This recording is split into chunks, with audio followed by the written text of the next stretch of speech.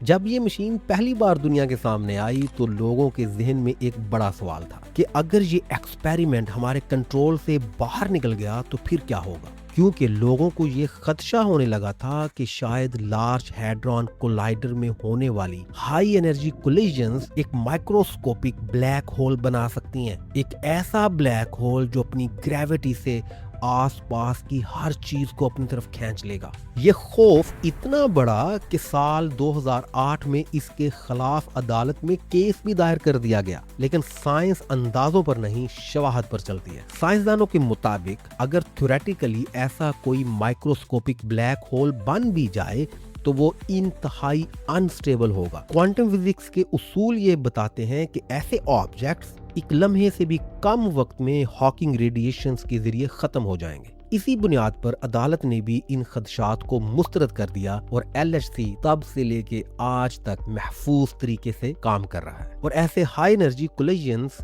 صرف اسی مشین میں برپا نہیں ہو رہے, کائنات میں اربوں سال سے کازمک ریز جو ایل ایچ سی سے بھی زیادہ توانائی رکھتی ہیں زمین اور دوسرے سیاروں سے ٹکرا رہی ہیں. اگر ان کولیجن سے واقعی کوئی خطرہ ہوتا تو زمین بہت پہلے ہی متاثر ہو چکی ہوتی. سرن صرف ایک لیبارٹری نہیں, یہ انسان کی اس مسلسل تلاش کا مرکز ہے جہاں ہم یہ جاننے کی کوشش کر رہے ہیں کہ کائنات کی بنیاد کیا ہے اور ہم خود کس چیز سے بنے ہوئے ہیں. یہاں دنیا بھر سے 7,000 سے زائد سائنسدان, انجینئر اور ریسرچرز ایک ساتھ کام کرتے ہیں, اور یہ تعداد صرف ایک ادارے کی نہیں بلکہ ایک عالمی کولیبوریشن کی ہے جس میں 100 سے زائد ممالک اور 500 سے زائد یونیورسٹیز اور ریسرچ انسٹیٹیوٹس شامل ہیں. یعنی جہاں سائنس نے بارڈرز کو ختم کر دیا اور پوری دنیا ایک ہی مقصد کے لیے اکٹھی ہو گئی. یہاں ہونے والے ایکسپیریمنٹس عام نہیں, یہاں ہر سیکنڈ میں کروڑوں کولیجنز ہوتی ہیں اور ان سے نکلنے والا ڈیٹا ہر سال پیٹا بائٹس میں جنریٹ ہوتا ہے, جسے اینالائز کرنے کے لیے دنیا کا سب سے بڑا ڈسٹریبیوٹڈ کمپیوٹنگ نیٹ ورک استعمال ہوتا ہے. سرن کا سالانہ بجٹ تقریباً 1.3 سے 1.5 بلین سوئس فرانکس کے درمیان ہوتا ہے, یعنی اربوں ڈالرز کی سرمایہ کاری جو اس کے رکن ممالک مہیا کرتے ہیں. اس فنڈنگ کے ذریعے نہ صرف ایکسپیریمنٹس ہوتے ہیں بلکہ cutting edge engineering, cryogenic systems, super conducting magnates اور عالمی سطح کے ڈیٹا سینٹرز مینٹین کیے جاتے ہیں. یہاں پر ہونے والی ریسرچ سے میڈیکل امیجنگ بہتر ہوئی, کینسر تھراپی دریافت ہوئی, سپر کنڈکٹنگ ٹیکنالوجیز اور حتیٰ کہ ورلڈ وائڈ ویب جیسی ایجادات بھی سامنے آئی. یہ وہ جگہ ہے جہاں پیسہ صرف سائنس پر نہیں لگتا بلکہ مستقبل پر لگایا جا رہا ہے. سرن ایک ٹائم مشین کی طرح ہے جہاں ہم کائنات کے ابتدائی لمحات کو دوبارہ سے ہوا تھا, اور شاید اسی لیے یہ سوالات آج بھی باقی ہیں کہ ہم کون ہیں, کہاں سے آئے ہیں, ہمارا وجود کیسے بنا, ہمارا ماضی کیا تھا اور ہم کس مستقبل کی طرف رواں دواں ہیں. شکریہ.